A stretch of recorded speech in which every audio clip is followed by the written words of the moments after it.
Entonces,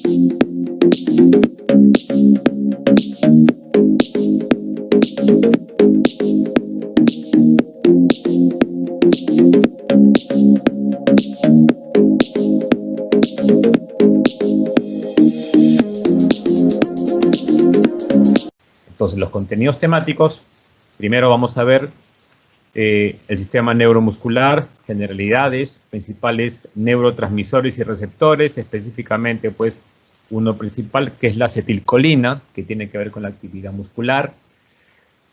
Luego veremos lo referente a los bloqueantes neuromusculares, algunas características, su farmacocinética, farmacodinamia, mecanismo de acción y utilidad clínica, cómo se clasifican estos en despolarizantes y no despolarizantes, ¿no? En los despolarizantes tenemos a la succinilcolina y en los no despolarizantes tenemos al B-curonio, tocuronio, entre otros. Luego, la electromiografía, de importancia en el diagnóstico, ¿no? Para algunos tratamientos de algunas dolencias musculares. Luego, principales alteraciones musculares, sea la espasticidad o sea el espasmo, ¿no? Y el tratamiento para ellos justamente con benzodiazepinas e inhibidores polisinápticos, ¿no? De las benzodiazepinas y de los inhibidores polisinápticos, algunas generalidades. De las benzodiazepinas hablaremos algo que ya hablamos la semana pasada, del diazepam como principal benzodiazepina que se utiliza en estos casos, alguna breve farmacocinética, farmacodinamia, protocolo de interés. Luego de los inhibidores polisinápticos, algunas generalidades, ¿no? Como miorrelajantes específicos, clasificación, obviamente mencionaremos a la orfenadrina, clorzoxazona y la ciclobenzaprina. Algunos aspectos de farmacocinética, farmacodinamia, protocolo de interés y finalmente hablar lo referente a lo que es disfunción temporomandibular, tratamiento clínico y farmacológico y protocolos, ¿no? Entonces, vamos viendo lo referente pues a la actividad muscular. Entonces, cuando hablamos de la actividad muscular, recuerden que muchas de las acciones que se van a producir a nivel de aparatos, sistemas, órganos, es la participación de neurotransmisión, ¿no? Justamente pues la comunicación entre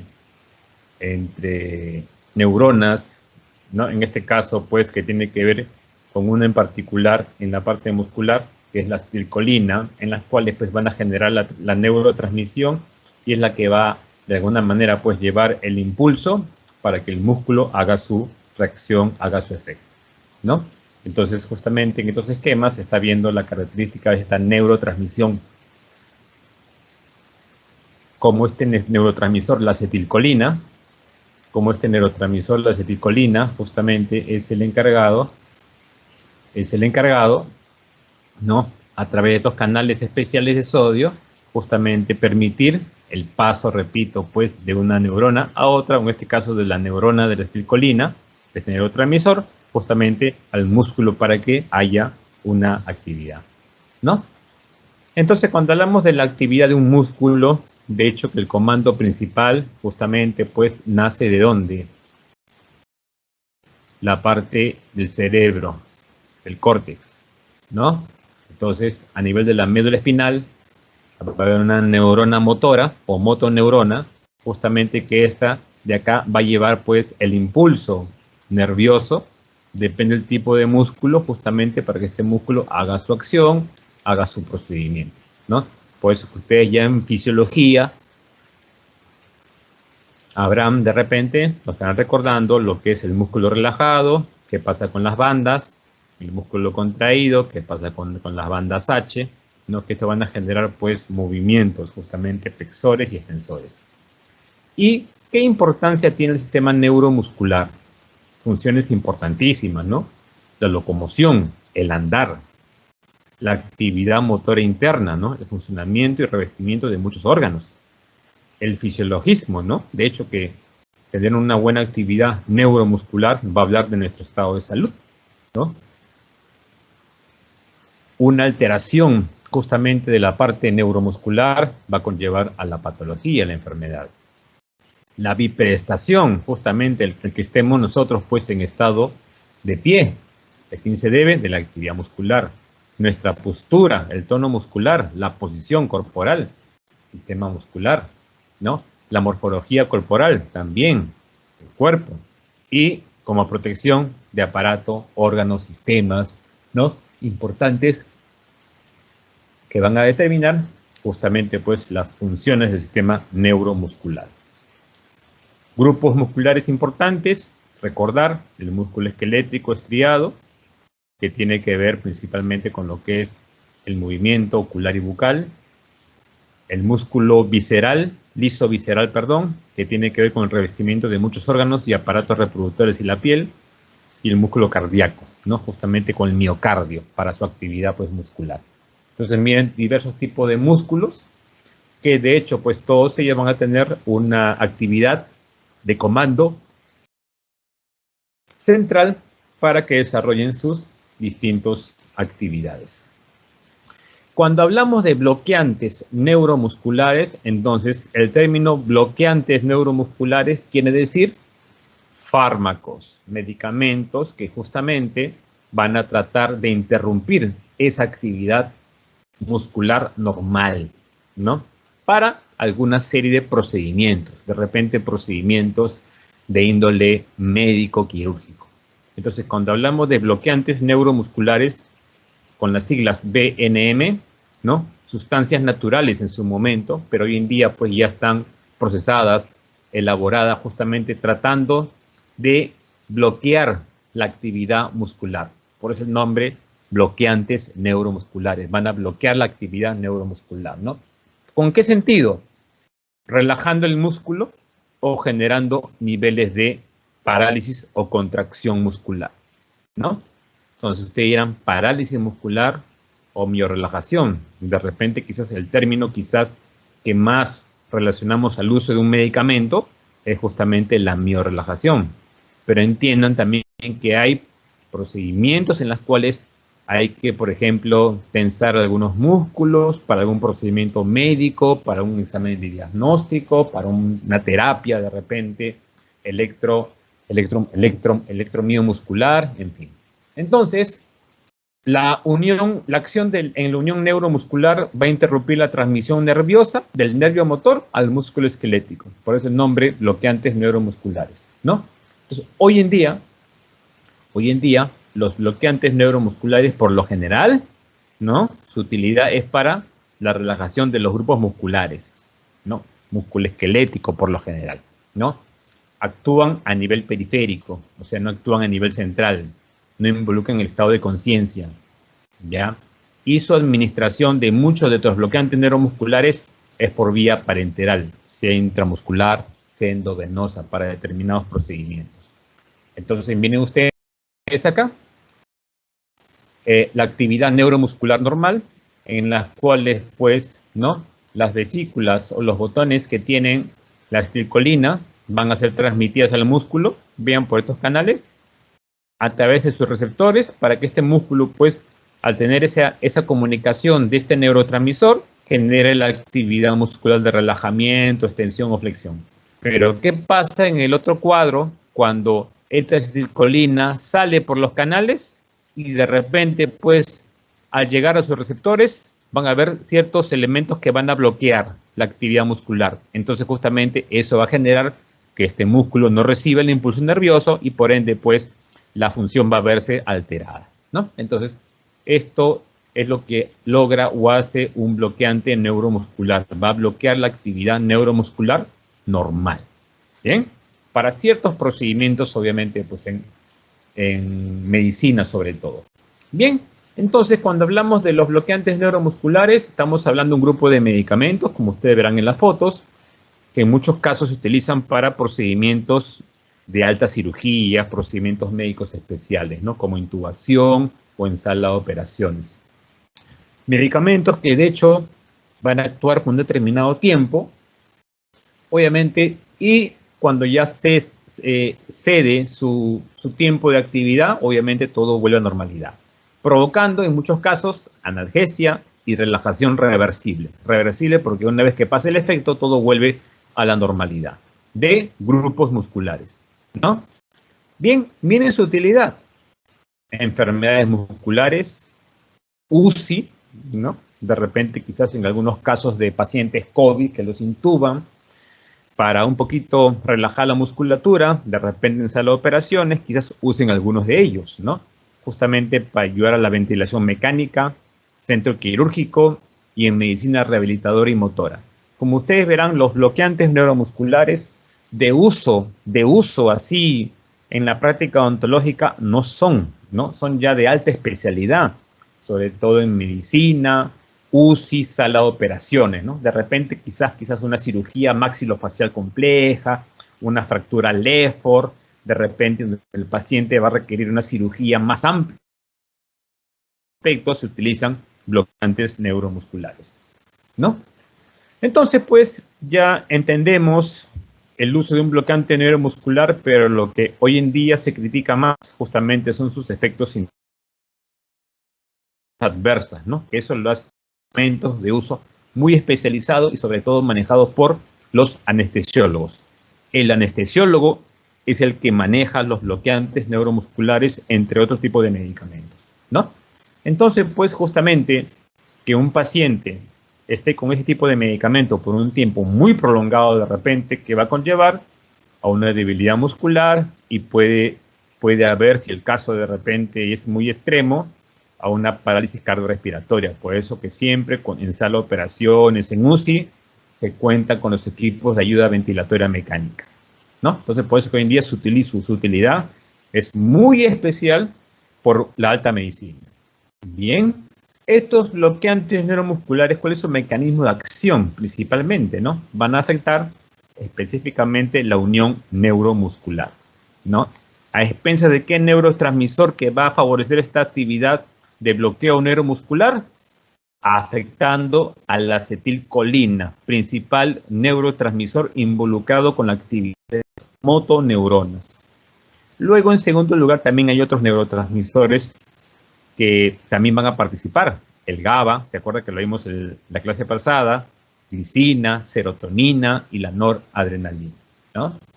Entonces, pues, este impulso nervioso que viene del sistema nervioso en la parte superior, obviamente, pues, va a irrigar, ¿no? Va a llevar la conducción eléctrica al músculo para que este músculo, a través de sus fibras, de sus ligamentos, a su vez de sus comunicaciones, haga justamente pues las reacciones diversas indicadas, ¿no? Entonces recordar la clase número 3, sistema nervioso autónomo, cuando vimos la actividad del sistema nervioso parasimpático, habíamos hablado de la actividad de la acetilcolina en dos actividades, ¿se acuerdan? Muscarínicas y nicotínicas. Si ustedes repasan sus apuntes, la actividad nicotínica tenía que ver con la actividad neuromuscular, ¿no? Entonces, la acetilcolina es uno de los principales neurotransmisores involucrados con la actividad neuromuscular. Y justamente es a este nivel que los bloqueantes neuromusculares van a modificar, ¿no? Justamente esa actividad normal para algún procedimiento, algún control de algún grupo muscular. ¿Qué consideraciones clínicas basamos cuando un paciente utiliza un bloqueante neuromuscular, ¿no? Principalmente hoy en día, relajación de la musculatura esquelética, sobre todo para el procedimiento después de intubación, entre otros, ¿no? Probablemente esto de acá lo utilicen hoy en día, pues, justamente para mecanismo de intubación en algunos pacientes COVID, ¿no? Para quizás relajar algunos planos musculares cuando hacen este procedimiento, ¿no? Favorece la ventilación mecánica, mejora las condiciones mecánicas porque tiene el músculo relajado, ¿no? También va a ayudar de alguna manera, pues, en sala de operaciones. Miren ustedes, para pacientes asmáticos y epilépticos, también a veces le dan cierta dosificación con ellos. En terapia musculares diversas, ¿no? Justamente hay muchos pacientes que tienen el problema neuromuscular, sea de nacimiento, adquirido, de repente provocado, y en alguna de esas terapias, quizás algunos de estos medicamentos justamente son parte del tratamiento, ¿no? hay un grupo de... los bloqueantes neuromusculares están dentro de un grupo de medicamentos adyuvantes o complementarios al procedimiento de anestesia general. ¿Qué medicamentos pueden ser complementarios o coadyuvantes? Ahí tenemos justamente pues bloqueantes neuromusculares, benzodiazepinas, anticolinérgicos, analgésicos, antibióticos, entre otros, ¿no? Obviamente que estos bloqueantes neuromusculares solamente van a relajar la musculatura esquelética, ¿ya? Pero no son anestésicos generales, por si acaso, ¿no? Paciente que por A o B le administran un bloqueante neuromuscular y este neuromuscular de repente va a traer algún efecto negativo, una sobredosificación, tiene su antagonista, ¿no? Su antagonista, la neostigmina, que esto lo vimos cuando hablamos del sistema nervioso autónomo, actividad parasimpática, ¿no? Ahí vimos justamente a la neostigmina, que este va a revertir el efecto de estos bloqueantes neuromusculares.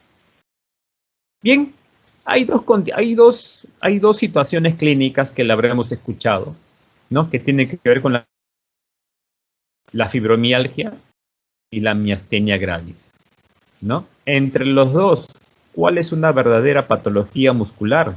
La miastenia gravis, ¿no? Que es una enfermedad autoinmune en las cuales el paciente va a generar que muchos grupos musculares, sobre todo en la parte muscular esquelética, estén disminuida esa actividad, esté muy relajada, ¿no? Entonces que el paciente no tiene mucho control de la actividad muscular. Frente a la fibromialgia, ¿no? Que más está asociado a cuadros psicosomáticos de dolor muscular, ¿no?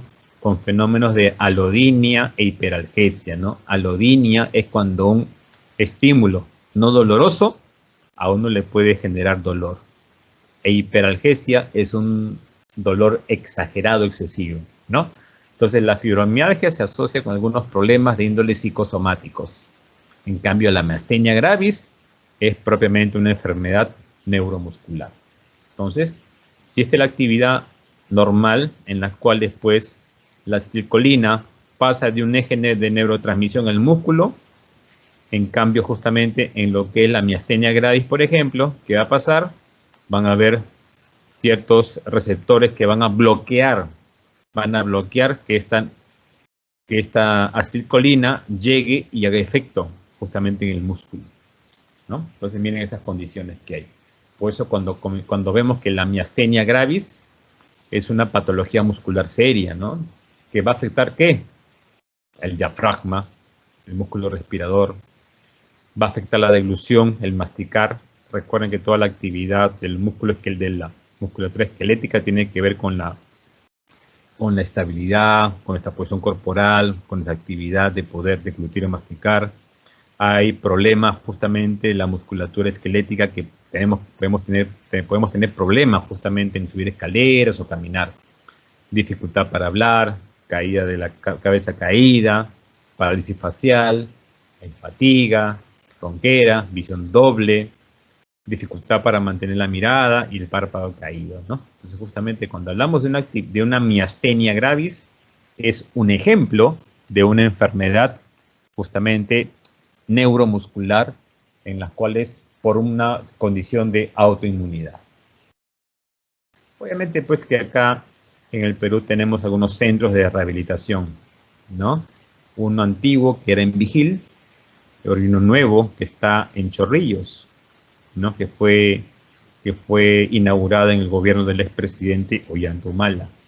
En estos lugares justamente ustedes verán es el tratamiento de personas que tienen alguna patología muscular, ¿no? Sea hidroterapia, sea terapia de rehabilitación, masoterapia, caminar, ¿no? Entonces muchos de esos pacientes también, como parte de su terapia, reciben también alguna medicación bloqueante neuromuscular, obviamente ya indicada, seleccionada por el tiempo el médico tratante, dependiendo su grado de afectación muscular. Estos bloqueantes neuromusculares se clasifican en dos tipos. Los bloqueantes llamados despolarizantes y los bloqueantes no despolarizantes. Tienen características muy similares. salvo ciertas condiciones, ¿no? Miren que mientras uno tiene afinidad por la acetilcolina, el otro compite con la acetilcolina. En ambos hay una alteración a nivel de los canales iónicos, sodio, cloro, potasio. Acá hay apertura, acá hay retraso, ¿no? La actividad, receptores nicotínicos, acá la actividad en la placa motora, ¿no?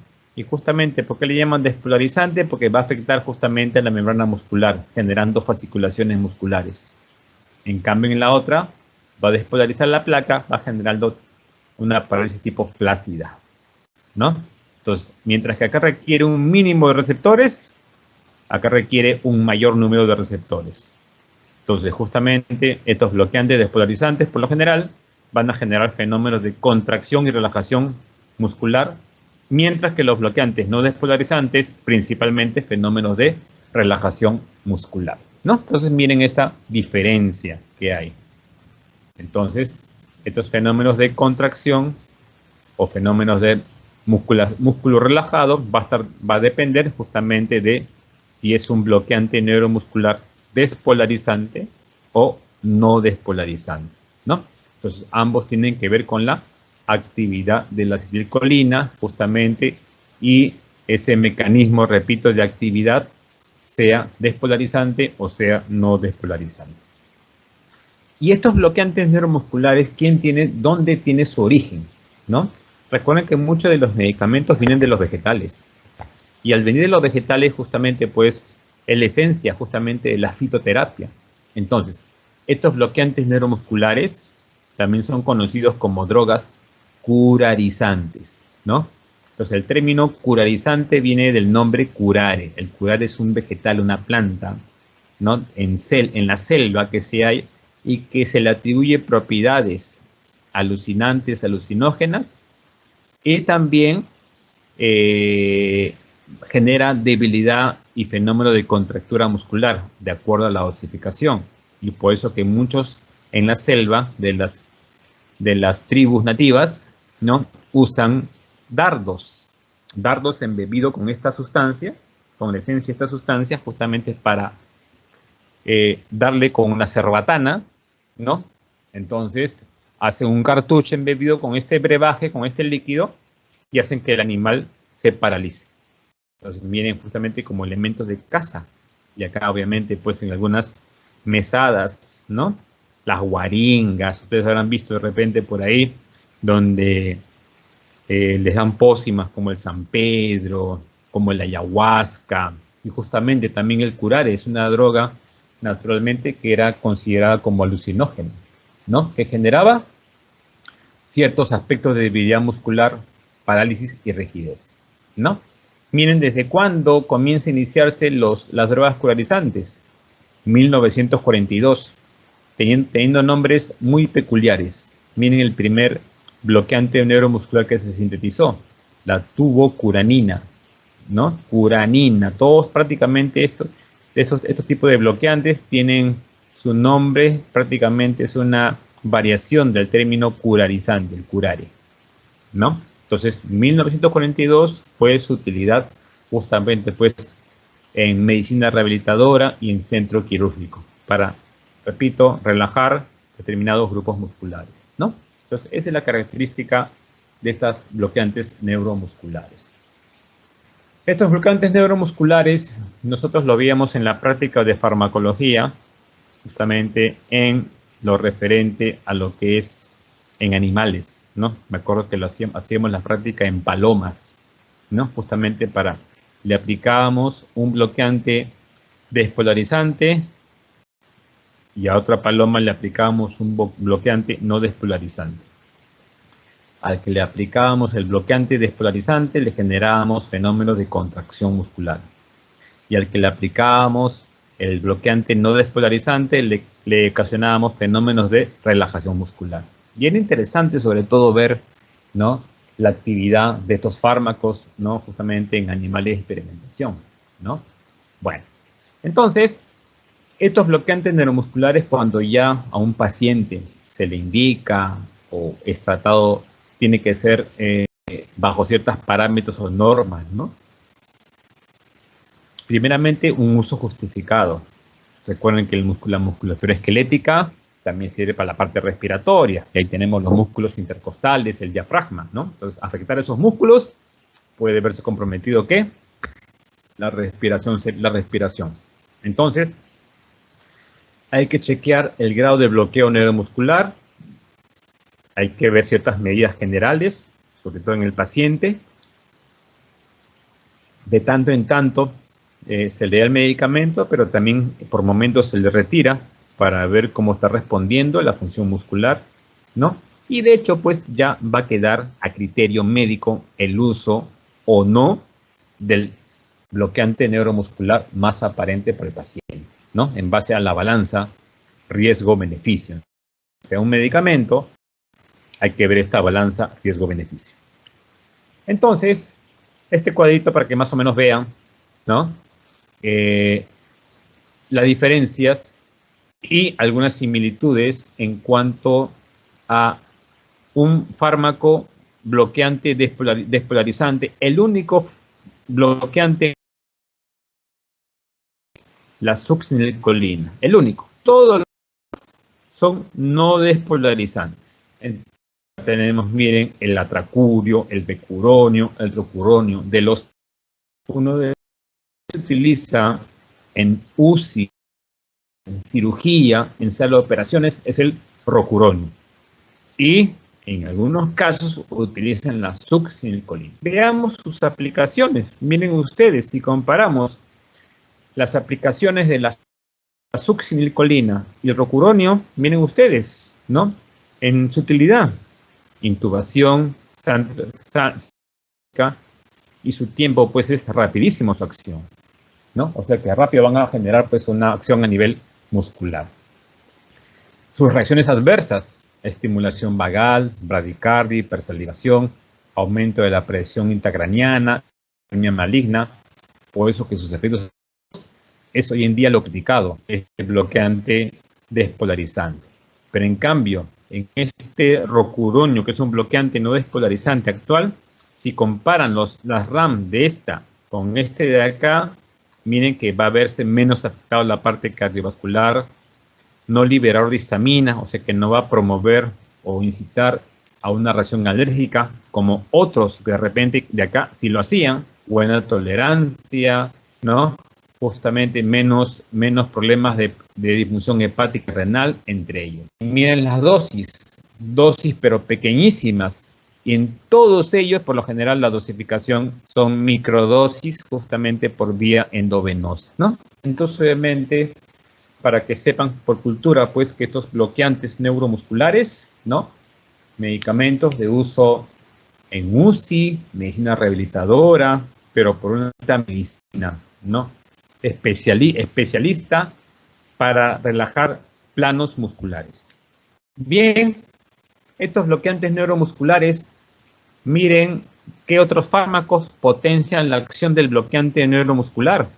Y acá de repente están remarcados dos principales, los anestésicos locales y lincosamidas como antibióticos, ¿no? Entonces, mucho cuidado.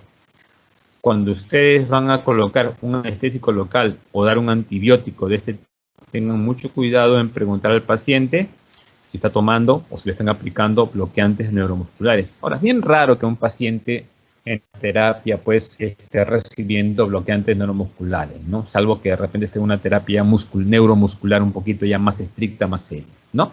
Entonces, estos anestésicos locales y las lincosamidas como la clindamicina estarían contraindicadas en pacientes que toman bloqueantes neuromusculares. En ese caso, hacer la consulta respectiva con el médico tratante para ver qué alternativa puede ser. Si unos potencian, vamos a ver qué medicamentos podrían antagonizar su efecto. ¿Qué medicamentos pueden antagonizar su efecto? Miren ustedes, los corticoides, la dexametasona, la prednisona, por ser potentes antiinflamatorios e inmunosupresores, podrían afectar justamente la actividad de un bloqueante neuromuscular y anular prácticamente su efecto. Bien, ¿qué condiciones potencian la acción de un bloqueante neuromuscular?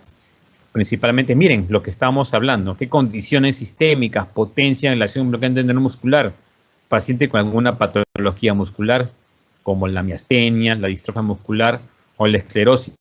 Son condiciones que pueden generar problemas serios en la musculatura, justamente en estos pacientes, ¿no? ¿Qué condiciones antagonizan la acción de bloqueantes neuromusculares? Condiciones, por ejemplo, como una septicemia o bacteriemia en el paciente diabético, ¿no? Entonces, miren ustedes, ciertas condiciones pueden afectar la actividad neuromuscular y eso pueden traer algunas consecuencias, ¿no? En el paciente. Por eso que siempre el paciente que está bajo terapia de tratamiento de bloqueantes neuromusculares tiene que ser estrictamente chequeado, estrictamente supervisado para que no haya algún problema, repito, de fondo. Bien, ¿qué examen es el que se utiliza para valorar la actividad muscular? Justamente hay uno en particular, ¿no? Que es la EMG, la electromiografía, que este es un examen auxiliar de diagnóstico justamente que nos va a determinar o valorar la actividad bioeléctrica muscular para patologías de índole de este tipo, ¿no? En las cuales, pues, dependiendo los grupos musculares que van a estar afectados, van a determinar, pues, alguna alteración muscular que va a ser registrado o grabado en estos electrodos especiales justamente que son colocados en diversas zonas corporales en el paciente, ¿no? Y también está la electroneurografía, que es un estudio de los nervios que transmiten la orden motora al aparato muscular. Entonces, justamente cualquier patología muscular, ¿no? Índole serio, severa, justamente administra justamente el tratamiento, de electromiografía, ¿no? Que es lo que nos va a determinar cómo está esa actividad muscular, ¿no? Miren ustedes, en deportistas, de repente en personas que tienen, pues, patologías musculares, en odontología también, ¿no? Hay las clásicas electromiografía por agujas, tipo acupuntura, y por electrodos de superficie, que estos nos van a registrar la actividad neuromuscular, ¿no? Sobre todo, pues, algunas clínicas lo utilizan para tratamientos cuando hacen rehabilitación amplia, neuromuscular, ¿no? Justamente para ver cómo están los tonos musculares, cómo está este músculo de este lado, cómo está el músculo del otro lado, que van a determinar, obviamente, pues, un equilibrio de esta actividad, ¿no? Otra también condición, aparte de la miastenia gravis que mencionamos, que afecta a la parte muscular, es la esclerosis lateral amiotrófica, conocida con las siglas ELA, ¿no? Donde justamente la actividad muscular va a verse afectado porque esta motoneurona que normalmente lleva el impulso nervioso al músculo generando una actividad, pues, óptima. En este caso, cuando hay la esclerosis lateral, ¿qué pasa con esa neurona? Esta neurona, como ustedes verán, en sectores va a verse afectada. Esta neurotransmisión va a verse afectada. Y por ende, pues, no va a llegar el impulso como debiera y este músculo va a perder la tonicidad, va a perder la la condición justamente de la actividad muscular para que se realice, ¿no? Un músculo en buenas condiciones, un músculo atrofiado. Por eso y lo más severo justamente es cuando esta actividad de estas motoneuronas no llegan adecuadamente al diafragma o los músculos respiradores, es que el paciente sencillamente fallece por una insuficiencia cardiorrespiratoria, ¿no? Esta enfermedad, pues, es también otro ejemplo de una enfermedad que tiene que ver mucho con la actividad motora, ¿no? ¿Se acuerdan ustedes Stephen Hawking, ¿no? Esta luminaria que nos dejó años atrás, justamente él padecía. Clásicamente cuando veíamos a él, lo veíamos, pues, en su carrito especial con un software especial donde tenía una atrofia muscular, pero la parte cerebral 100% intacta, ¿no? Obviamente es un caso degenerativo, pues, ¿no? de la esclerosis lateral amiotrófica, que afecta la parte muscular. Acá, este científico justamente experimentando la antigravedad, ¿no? Justamente muchos de sus tratados, de sus libros, tenía que ver justamente con el espacio, con el agujero negro, en fin. Bien, entonces, miren lo que estamos hablando de esta actividad muscular. Entonces, vamos un poquito haciendo más específico el tema. Hay dos condiciones, ¿no?, que podemos distinguirlas. Cuando el dolor muscular afecta de repente a un miembro inferior, a una determinada zona, es agudo, ¿no? Estamos hablando de fenómeno de espasmo muscular. Pero cuando hablamos de que esta actividad muscular ya afecta el caminar o favorece la postración o semipostración, estamos hablando que ya ni duele, ya ni duele. Acá es agudo, acá es crónico. Estamos hablando de la espasticidad, ¿no? Y ya viene a ser una condición crónica de alguna dolencia muscular. Lo crónico versus lo agudo. Entonces, fenómenos de espasticidad, fenómenos de espasmo muscular. Hoy en día, la farmacología crea también otro grupo de medicamentos para el tratamiento de las patologías musculares, ¿no? No tan serias o complejas como los bloqueantes neuromusculares que hemos hablado, con menos efectos de repente negativos y que son usados, repito, para tratamientos de esta índole, espasmo y espasticidad. Entonces, diferenciar bien lo que es espasticidad muscular y lo que es espasmo muscular, ¿no? En la espasticidad, más o menos podemos decir que ya son secuelas de algo crónico. Ya prácticamente ni duele. Son ya consecuencias de lesiones que han afectado la parte muscular, ¿no? Ha afectado la musculatura periférica, sistema nervioso periférico, ¿no? Y el espasmo muscular justamente es ya lo agudo, crónico. Aquí sí hay dolor, hay inflamación. Entonces justamente acá ya el músculo afectado va a experimentar pues cierta dolencia, cierta inflamación o cierta malestar. Acá está involucrado el sistema nervioso central, ¿no? Entonces, espasticidad, espasmo muscular son dos condiciones, repito, que hoy en día, prevaloración, hay dos grupos de medicamentos para el tratamiento. De los clásicos, benzodiazepinas y los inhibidores polisinápticos. De las benzodiazepinas, recordar la clase pasada, cuando vimos sistema nervioso central, hablamos de las benzodiazepinas de acción ultracorta, corta, intermedia y prolongada. Y de todas ellas, la de acción prolongada era el diazepam, ¿no?, que tenía una vida media aproximadamente de 20 a 22 horas y justamente de utilidad para tratamientos como anticonvulsivante y como miorrelajante. Entonces, quiere decir justamente que para el tratamiento de espasmos y espasticidad, ¿no?, por ese efecto de relajación muscular esquelético, es que en algunos pacientes todavía dan terapias a base de diazepam, justamente como miorrelajante. Algunas terapias, ¿no?, sean tabletas o sean ampollas, ¿no? La dosis obviamente se ajusta a cada paciente, ¿no? Como miorrelajante, de repente le pueden dar 5 miligramos a 10 miligramos, dos o una vez al día, por 2 a 3 días. Aparte, su terapia rehabilitadora. De repente compresas, de repente masoterapia, entre otras, ¿no? Pero el problema justamente de las benzodiazepinas es su efecto depresor inhibitorio, ¿no? Que al paciente de repente lo relaja, de repente relaja la musculatura esquelética y eso de repente a veces puede ser un poquito negativo en algunos pacientes, ¿no? Y el otro grupo son los inhibidores polisinápticos. Estos inhibidores polisinápticos vienen a ser justo el grupo de medicamentos, ya hoy en día más especializados que tiene que ver con la actividad justamente de afectar a las neuronas motoras involucradas con el fenómeno de relajación.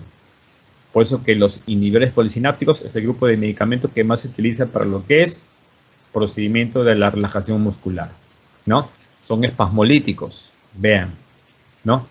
¿Se acuerdan? Los bloqueantes neuromusculares actúan a nivel periférico. Estos actúan a nivel central.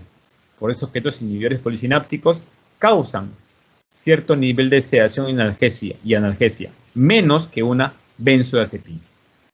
Puede ser dosis parenteral, endovenosa intramuscular de ataque o como mantenimiento vía oral, ¿no? Las indicaciones para procedimientos de espasmos y espasticidad muscular, la condición del paciente, ¿no? Previa evaluación médica o evaluación justamente por el profesional. Bien, estos inhibidores polisinápticos, acá tenemos a tres principales representantes. La clorzoxazona, de repente el nombre comercial más conocido, el flogodistén. La ciclobenzaprina, el más conocido, la dorixina relax, ¿no? Y la orfenadrina, citrato de orfenadrina. Acá tenemos de repente dentro de las marcas comerciales más conocidas al Norflex y al Flexen, ¿no? Cuando hay alguna actividad, cuando hay una afección muscular, ¿no? Un espasmo, de repente algo agudo, súbito, en las cuales el paciente requiera un relajante muscular, ¿no? Y de hecho, son relajantes musculares, ofrecen cierto grado también de analgesia o sedación. Y hoy en día, pues, también, repito, tienen algunos otros medicamentos de ayuda o de apoyo. Por ejemplo, ¿no? Dentro de los antiinflamatorios no esteroideos, uno de los que más se le ha atribuido acciones miorelajantes como antiinflamatorio y analgésico muscular es el diclofenaco sódico. Por eso que a veces estos medicamentos de acá se combinan con antiinflamatorios justamente para hacer una acción sinérgica para combatir el espasmo muscular, porque a veces un espasmo muscular conlleva también dolor, conlleva inflamación, y por eso pues el uso de una terapia a veces combinada, ¿no?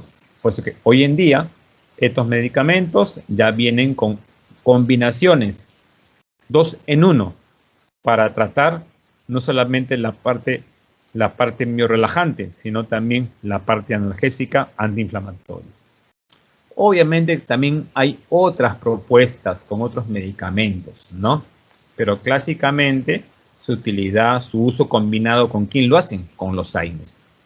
Recuerden que muchas veces una patología muscular, ¿no? Una contracción muscular, un espasmo muscular, viene acompañado de dolor o inflamación en muchos de los casos, ¿no? Entonces, miren ustedes, estos inhibidores polisinápticos, la clorzoxazona, la ciclobenzaprina, la orfenadrina, de repente de estos tres que están remarcados en negro, uno de los que es más utilizados o más estudiados ha sido la orfenadrina, ¿no? Miren ustedes, tableta de 100 miligramos, 2 veces al día. Su comienzo de acción es prácticamente 50-60 minutos. ¿Y cuánto dura? Prácticamente 12 horas. Cada 12 horas, o sea, 2 veces al día, ¿no? En cambio, miren ustedes, la clorzoxazona, 4 o 3 veces al día, ¿no? Entonces, obviamente, pues, miren las diferencias en cuanto a la duración de la acción, ¿no? Por eso que esta orfenadrina citrato es uno de los medicamentos de tipo inhibidor polisináptico que más se utiliza, repito, para el tratamiento de alguna miopatía, sea por espasmos o espasticidad, ¿no? ¿Qué utilidad tendría los miorelajantes en estomatología, en nuestra área, ¿no? Entonces, si pensamos en utilizar un miorelajante, tenemos que primeramente valorar bien si el paciente lo requiere. No podemos darlo por dar, hay que valorar, hay que valorar de repente ponerle niveles, ¿no? De repente para algo moderado, severo, quizás. Para algo leve, de repente agotar por algo más tradicional o convencional, ¿no? Por eso que tenemos que valorar. ¿Qué tipos de afecciones musculares conllevarían de repente un problema muscular, ¿no?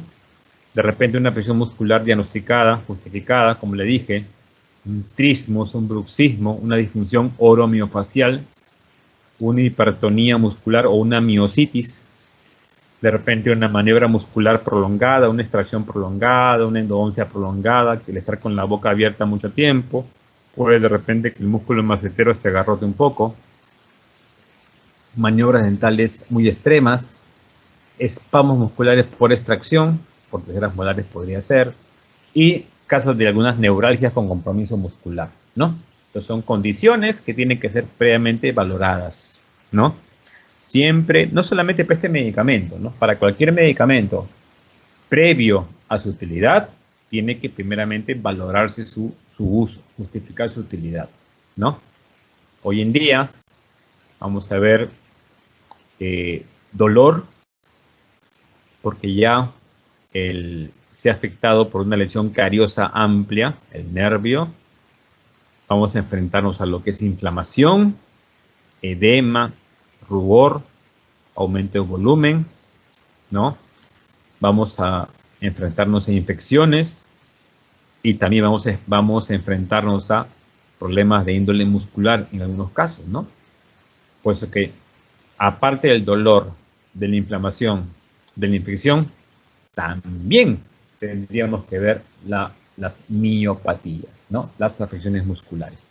Pero por eso conllevan un adecuado cuidado, una adecuada valoración. Consideraciones previas, ¿no? Obviamente hay que hacer un examen exhaustivo. Hay que identificar justamente qué es lo que está causando el dolor. Si es tejido duro, tejido blando, si es capsular, si es neurológico, si es infeccioso, si es estrés, en fin, una serie de pruebas. Hay que identificar el estado de la enfermedad, si es agudo, si es crónico, si hay una lesión más de fondo. Hay que indicar de repente radiografías, electromiografías, en casos un poquito más extremos, ¿no? Y acá tenemos la condición, obviamente, pues, que afecta a la articulación temporomandibular, que es la disfunción temporomandibular, ¿no? Que es una de las condiciones, obviamente, que van a afectar la musculatura masticatoria, la articulación y las estructuras relacionadas, ¿no? Llamadas el síndrome de Costen, ¿no? Era el nombre que se le atribuyó anteriormente, pues, a la disfunción temporomandibular, donde la etiología tiene varios caminos. Uno de ellos, miren la etiología, el origen de la patología, miopatía de los músculos masticadores, entre otros, ¿no? Entonces, siempre cuando se va a valorar una disfunción temporomandibular, tiene que hacerse un análisis profundo, detallado, justamente para ver qué aspecto es el que se está viendo comprometido justamente por esta patología. Y eso muchas veces lo puede hacer un odontólogo con mucha experiencia o un rehabilitador oral, que es la persona de repente más idónea para este caso, ¿no? Entonces, justamente, pues, problemas de la articulación o disfunción temporomandibular, hay que valorarla bien porque puede conllevar a un dolor en algunas zonas, ¿no? Va a verse afectado los planos musculares, la ATM, entre otros aspectos. El tratamiento es integral. La terapia física postural, el equilibrio oclusal, de repente por ahí algunos puntos de compensación o desgastes, aparatología intraoral, de repente férulas miorrelajantes o de repente deprogramadores y en algunos casos farmacoterapia de apoyo con antiinflamatorios o con inhibidores polisinápticos y AINES, lo que habíamos hablado anteriormente. Dentro de los inhibidores polisinápticos, el más conocido de todos, justamente el más tratado, es la orfenadrina citrato, el Norflex, ¿no? Entonces, dentro de las aplicaciones, justamente para miopatías, espasmos y espasticidad. de la musculatura esquelética, ¿no? Bien, su acción es miorelajante. Va a generar cierto nivel de depresión central, somnolencia, ¿no? Y también tiene agregado alguna acción analgésica. Contraindicado en patologías severas que afecten la parte muscular, ¿no? Viene su metabolismo, viene su eliminación o su excreción.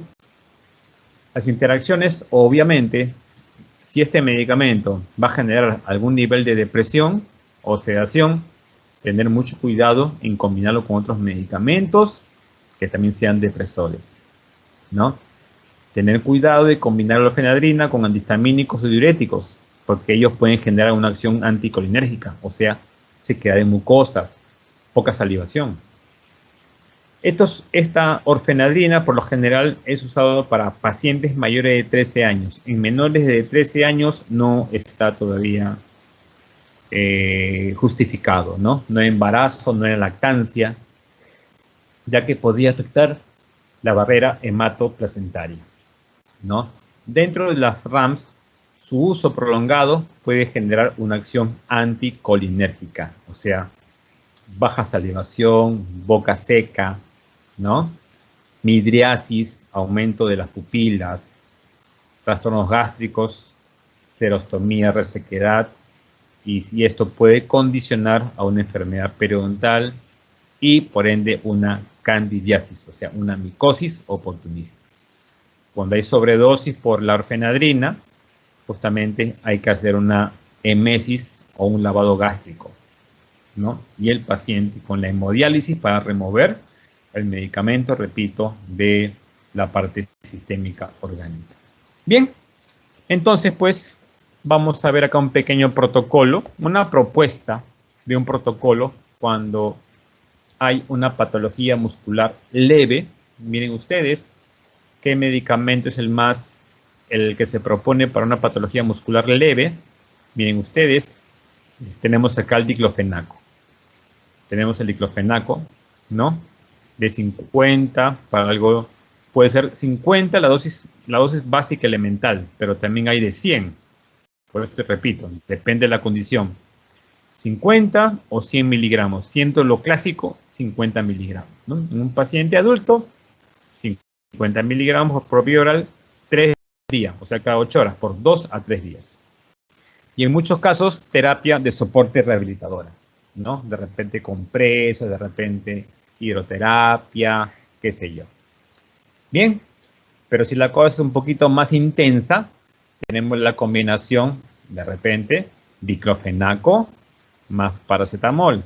Ahí tenemos al dolocordalan extra forte, o tenemos al dolodran extra forte, o dolodran forte, o alguna combinación que tenga diclofenaco con paracetamol, ¿no? Igual, si fuera este el caso, un comprimido, 3 veces al día, por 2 a 3 días. Miren ustedes que el diclofenaco acá se repite, ¿no? El diclofenaco es una buena propuesta, repito, para terapia cuando hay alguna afección muscular, sobre todo también en odontología, ¿por qué no? Previa valoración del caso, ¿no? Y caso un poquito más intenso, tenemos al diclofenaco en ampollas. Tenemos el diclofenaco en ampollas, tenemos el diclofenaco en pastillas, tenemos el diclofenaco ¿no? Entonces, tenemos varias posibilidades. Si fuese un caso más intenso, ya sería una ampolla de 5 miligramos, vía intramuscular, 2 veces al día, mínimo por un día, máximo 2 días. Y los siguientes 2 a 3 días ya sería 50 miligramos por vía oral, 3 veces al día. Recuerden que diclofenaco por vía intramuscular es 2 veces al día y por vía oral es 3 veces al día, ¿no? Y miren ustedes acá, ¿no? También hay diclofenaco en jarabe. Uno de ellos es el Dololiviolex, ¿no? Miren, justamente en pacientes pediátricos, justamente se hace el ajuste de dosis, ¿ya? O sea, el peso del paciente por esta cantidad y lo que sale, una regla de 3 simple, y lo adecuamos cuánto le corresponde el jarabe, ¿no? Entonces ya en otra clase le voy a hacer ejemplo de cálculo de dosis para que ustedes vean, para que cuando lleguemos al AINES, ahí van a tener que hacer algunos ejercicios de cálculo de dosis, ¿no? Y cuando es una patología muscular un poquito más intensa, obviamente que tendremos que combinar vía intramuscular, vía oral, ¿no? Miren, para pacientes pediátricos. Entonces, igual, siempre en pacientes pediátricos, por lo general hay que hacer ajuste de dosis, ¿ya? Por la condición del paciente pediátrico. Bien, y cuando la cosa ya obedece a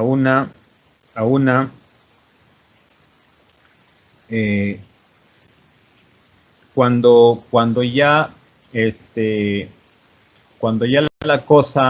ya la cosa obedece a una afección muscular ya moderada, más intensa, ¿no?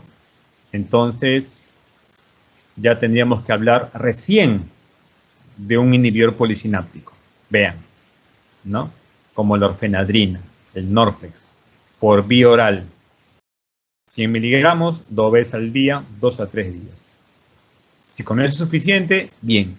Si no, lo pueden combinar de repente con un antiinflamatorio, con el diclofenaco, de repente con el paracetamol o de repente con el ibuprofeno. Clásicamente es con el diclofenaco, ¿no? También hay la orfenadrina en ampollas. La ampolla de 60 miligramos en 2 mililitros. La tableta de 100 miligramos. Entonces, si fuera esa condición en un paciente adulto, sería 60 miligramos, 2 mililitros, vía intramuscular, cada 12 horas por 1 a 2 días, ¿no? Luego, ya por vía oral, una tableta de 100 miligramos vía oral cada 12 horas por 2 días. O sea, la terapia duraría aproximadamente 3 a 4 días. Y si el caso amerita, por ahí, de repente asociarlo con un diclofenaco, con un paracetamol para potenciar el efecto, ¿no? Bien. Luego también tenemos a la orfenadrina en combinación con paracetamol, ¿no? Entonces, esta orfenadrina combinada con paracetamol, con el Norflex Plus o el Flexen compuesto, ¿no? También, repito, es otra alternativa, ¿no? Una alternativa que ya en vez de comprar la orfenadrina y comprar un antiinflamatorio o un analgésico, ya vienen 2 en 1. Miren ustedes, el Norflex Flux o el Flexen compuesto es orfenadrina más paracetamol. Una tableta, 3 veces al día por 2 a 3 días, ¿no? Y terapia de soporte. También tenemos al Dolotacprin, otra utilidad. Miren, orfenadrina con ibuprofeno y con cafeína. La cafeína es un estimulante central menor, justamente para favorecer la oxigenación cerebral y un poquito para mejorar la actividad en el paciente, ¿no? Puede ser también media a una tableta vía oral 3 o 2 veces al día por 2 a 3 días. ¿No? Ya para patologías musculares moderadas también tenemos otro inhibidor polisináptico, ya no la orfenadrina. Miren acá, la clorzoxazona con el diclofenaco sódico. El Redex, que de repente lo han escuchado por ahí. El Redex tiene clorzoxazona más diclofenaco, una buena combinación. Puede haber también otras marcas, ¿no? Pero si tiene estos compuestos, puede ser una buena alternativa como miorelajante, ¿no? Para casos moderados. Una tableta, 4 o 3 veces al día por 2 a 3 días. O también tenemos al otro, la ciclobenzaprina, con otro antiinflamatorio, el clonidinato de lisina. ¿Cuál es? La dorixina relax, ¿no? Igual también un comprimido bioral 3 o 2 veces al día por 2 a 3 días. Y de hecho que mucha de la terapia muscular también va acompañada pues de reposo y a veces casos de terapia rehabilitadora de soporte, ¿no? Esa es una de las condiciones justamente,